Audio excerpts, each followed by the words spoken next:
अस्सलाम वालेकुम sister brother, क्या हाल है? टिकटॉक पिट पाक जामी नल खाना में खुश भी होंगे और महफूज भी होंगे। मैं हूं आपका होस्ट शान और खाता हूं दाल और नान।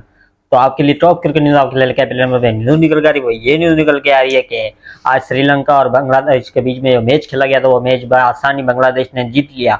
उस मैच में एंजेलो मैथ्यूज के साथ क्या ऐसा सीन हुआ जिससे कंट्रोवर्सी बनी हुई है, वो आपको बताएंगे। और दूसरे नंबर पे न्यूज आ रही है, वो ये न्यूज आ रही है जो कल अफ्रीका और इंडिया के मैच में मैच खेला गया, तो वो इंडिया ने आसानी जीत लिया। आसानी बोलो, ये समझ लो कि झोली में डाल के अफ्रीका ने मैच दे दिया।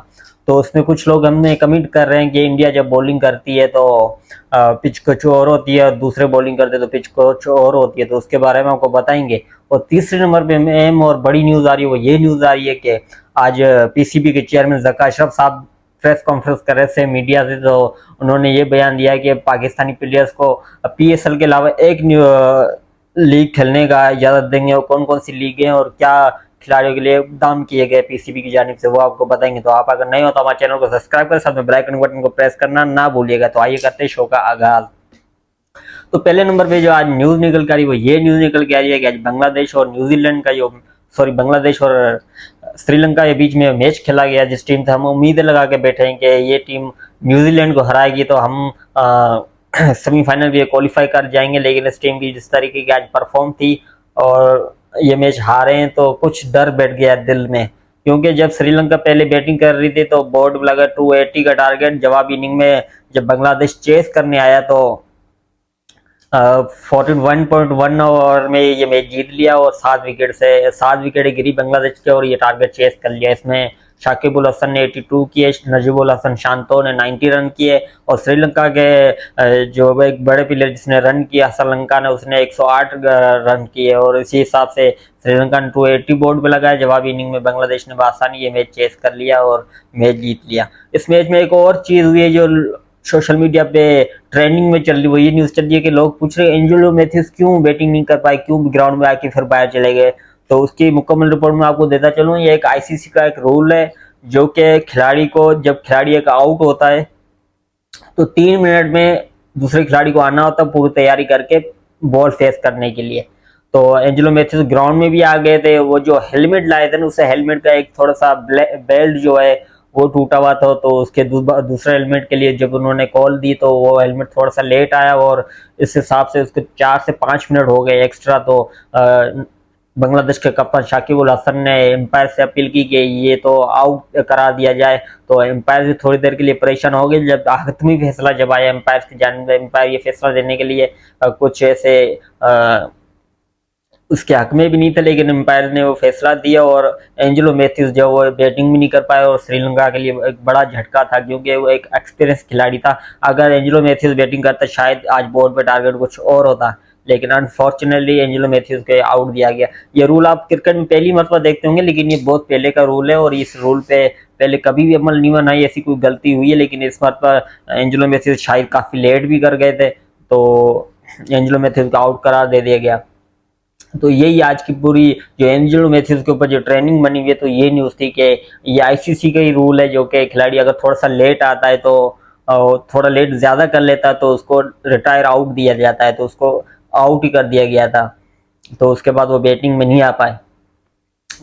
दूसरे नंबर पे न्यूज आ रही है, वो ये न्यूज आ रही है कि आज पीसीबी के चेयरमैन ज़का अशरफ साहब जो है वो मीडिया से प्रेस कॉन्फ्रेंस कर रहे थे, तो उससे पूछा गया कि पाकिस्तान टीम की इतनी थोड़ी सी शुरू में बुरी परफॉर्मेंस थी, अब जाके थोड़ी सी परफॉर्मेंस बेहतर हुई है। तो उन सब चीज़ों को साइड में रखते हैं, जो मेन बात की है वो ये बात की है कि पाकिस्तानी प्लेयर जो वहाँ की लीग खेल रहे हैं, वहाँ की लीग खेल रहे हैं, जैसे कि नसीम शाह देख लो, श्रीलंका में लीग खेले, दुनिया की कोई लीग नहीं छोड़ते हमारे खिलाड़ी, क्योंकि वो अगर वो लीग नहीं छोड़ते तो उनके फिटनेस के थोड़ा मसाइल हो जाते। जैसे कि नसीम शाह ले लो, जिससे श्रीलंका की लीग खेल रहे थे तो उसमें थोड़ी सी इसके फिटनेस के मसाइल चल रहे थे, लेकिन उसमें भी उसने पूरे लीग के मैचेस खेले, उसके बाद टेस्ट सीरीज खेली, फिर एशिया कप खेला, वर्ल्ड कप के लिए वो मुकम्मल वर्ल्ड कप से बाहर हो गए थे। तो ये ऐसी ऐसी पाकिस्तान को मुश्किल देखने को मिलती है। जैसे ज़का अशरफ साहब ने ये कहा कि इंडियन क्रिकेट बोर्ड देख लो, बीसीसीआई देख लो, अपने खिलाड़ियों को आईपीएल के अलावा दुनिया की किसी लीग में भी नहीं जाने देते। उसकी रीजन ये कि वो एक तो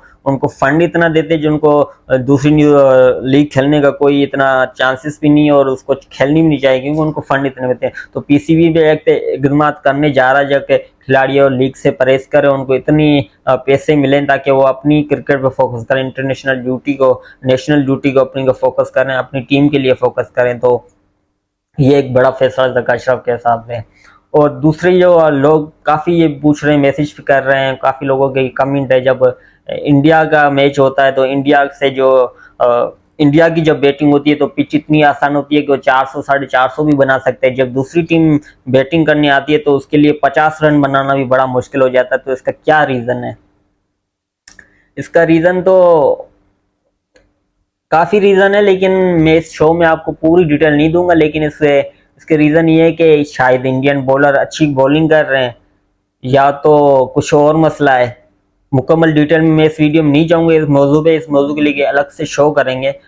वो शो जब करेंगे जब इंडिया सेमीफाइनल खेलेगा, और सेमीफाइनल में अगर इंडिया जीतती है, फिर फाइनल जीतती है इंडिया, उसके बाद ही मैं आपको बताऊंगा इसके रीजन क्या थे। अभी मैं नहीं बोल सकता क्योंकि अनबीटन चल रही है इंडियन टीम। तो दुनिया के और भी बॉलर हैं, जैसे ऑस्ट्रेलिया के मिचेल स्टार्क देख लो, इंग्लैंड के हेजलवुड, सॉरी हाँ, इंग्लैंड के मार्क वुड देख लो, जो क्या सब ऐसे बॉलर हैं जो कि अच्छे बॉलर हैं। पाकिस्तान के शाहीन शाह अफरीदी देख लो, हारिस रऊफी इतने बुरे बॉलर नहीं है। दुनिया की किसी टीम में भी इतने बुरे बॉलर नहीं है जैसे वो 350 400 रन खा रहे हैं और दूसरी टीम में चेस भी कर रही हैं। तो मतलब इंडिया 400 बना सकते है उसकी मैच में, दूसरी टीम को इतनी इजाजत नहीं कि वो 100 रन बना सके। तो काफी लोग कह रहे हैं कि क्या इंडियन बॉलर को फेवर दी जा रही है या कुछ और किया जा रहा है। तो ये एक बड़ी न्यूज है जो कि मैं आपको अगले शो में या वर्ल्ड कप के फाइनल के बाद ही बताऊंगा, क्योंकि इसमें बड़े कमेंट भी आ रहे हैं, काफी लोग सवाल कर रहे हैं। हमारे एक्स क्रिकेटर हैं, लेजेंड क्रिकेटर हैं, उनसे भी ये सवाल किया गया, बोले नहीं यार इंडियन बॉलिंग कर सकते हैं तो आप भी कर सकते हो। ऐसा कोई भी रीजन नहीं है जो कि इंडियन के लिए पिच कुछ और होती है और पाकिस्तानियों के लिए। पाकिस्तानी ओवरऑल कितनी टीम भी वर्ल्ड कप में खेल रही है, 10 टीमें खेल रही हैं, तो उनके लिए कुछ और पिचेस होती हैं। तो इसके ऊपर पूरा शो करेंगे, पूरी मुकम्मल डिटेल देंगे आपको कि लोग के सवाल भी जायज हैं क्योंकि बनते भी हैं। तो ये सवाल कहीं कभार मुझे भी खटकता है, क्योंकि जब एक ही टीम को वर्ल्ड कप में पूरी को कह रहे हैं कि अफ्रीका इंडिया को टफ टाइम दे सकती है, लेकिन अफ्रीका भी जिस तरीके से 87 83 पे समथिंग आउट हो गई, ऑल आउट हो गई, तो मुझे नहीं लगता जो टीम 450 300 से कम कोई सी टीम को छोड़ती नहीं है वो अचानक 83 पे ऑल आउट हो जाए। तो ऐसी रविंद्र जडेजा की गेंद कैसे घूम रही है, ऐसी कुलदीप यादव की कैसे गेंद घूम रही है। यही बॉलर एशिया कप से पहले या एशिया कप, अब ऑस्ट्रेलिया की सीरीज चल रही थी, 350 300 को टारगेट लगता था। ऑस्ट्रेलिया वन साइड मैच नहीं देती थी इंडिया को, लेकिन थोड़े से लड़ाई होती थी इनके बीच में। जब अब वर्ल्ड कप में जो मैचेस आ रहे हैं तो उसमें वन साइडेड मैच चल रहे हैं, इंडिया के सारे वन साइडेड मैच चल रहे हैं। लेकिन मैं आपको एक बात बता चलूं, वो ये बात है कि इंडियन टीम पूरे वर्ल्ड कप में कहीं भी ऐसी गलत परफॉर्म नहीं दी, कोई ऐसी मिस्टेक नहीं की। शायद उनकी मिस्टेक सेमीफाइनल में या फाइनल में उनको बुरी लगेगी और उनको बहुत हर्ट भी करेगी। अगर सेमीफाइनल और फाइनल में ये मिस्टेक करेंगे तो उनको मुकम्मल वर्ल्ड कप से भी बाहर होना पड़ेगा।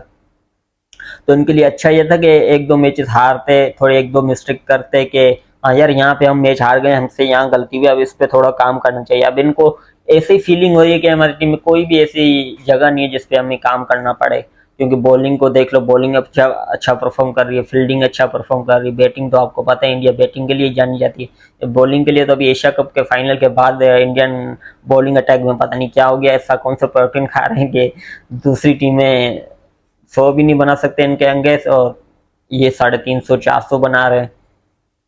और दूसरे लोग पूछ रहे हैं कि विराट कोहली का आउट था और डीआर रिव्यू जो लिया गया था उसमें कोहली खुद कह रहे हैं एम्पायर के कि ये मेरे पेड़ में लगी है, बैट पे बॉल नहीं लगी। तो पहले जब ये लकीर में दिखाया जा रहा था मुझे भी ऐसा लगा कि बैट को टच करके जा रही है गेंद।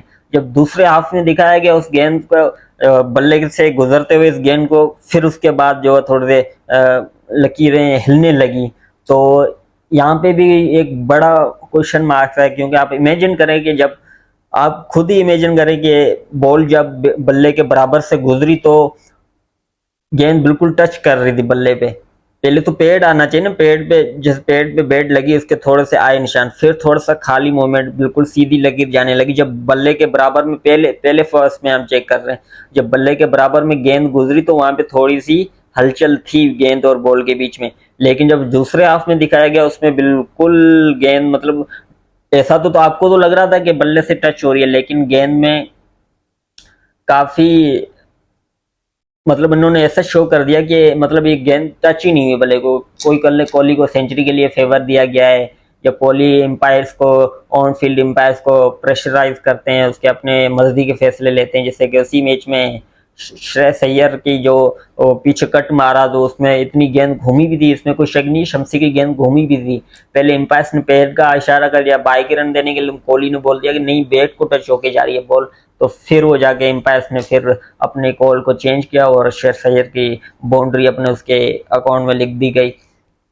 तो ऐसे बहुत से फैक्ट हैं जो आईसीसी के और बीसीसीआई के एक्सपोज हो रहे हैं, जो कि सबसे पहले डीआरएस का जो मसला है ना, वो काफी इस वर्ल्ड कप में इशू बन गया है, क्योंकि काफी गलत फैसले हैं। जिसमें पाकिस्तान और अफ्रीका का मैच देख रहे हो, उसमें अगर वो अफ्रीका का अगर आउट दे देते तो बआसानी पाकिस्तान ये मैच जीत जाता, और आज हमें यह ना सोचना पड़ता कि न्यूजीलैंड के खिलाफ हमें, न्यूजीलैंड श्रीलंका से हार जाए, हम इंग्लैंड से जीत जाए। अगर हम वो मैच पाकिस्तान जीता हुआ होता तो पाकिस्तान इंग्लैंड से जीत के डायरेक्ट सेमीफाइनल के लिए क्वालिफाई कर सकता था। लेकिन अनफॉर्चुनेटली एक बैड डिसीजन था, उस बैड डिसीजन की वजह से पाकिस्तान टीम को हाँ या ना करो या मरो के माहौल में घुस गई है। तो कुदरत का निज़ाम तो इंशाल्लाह चल गया है, ये कुदरत का निज़ाम आगे भी हमारी टीम के साथ देगा, और इंशाल्लाह हम सेमीफाइनल में भी जाएंगे और फाइनल भी खेलेंगे।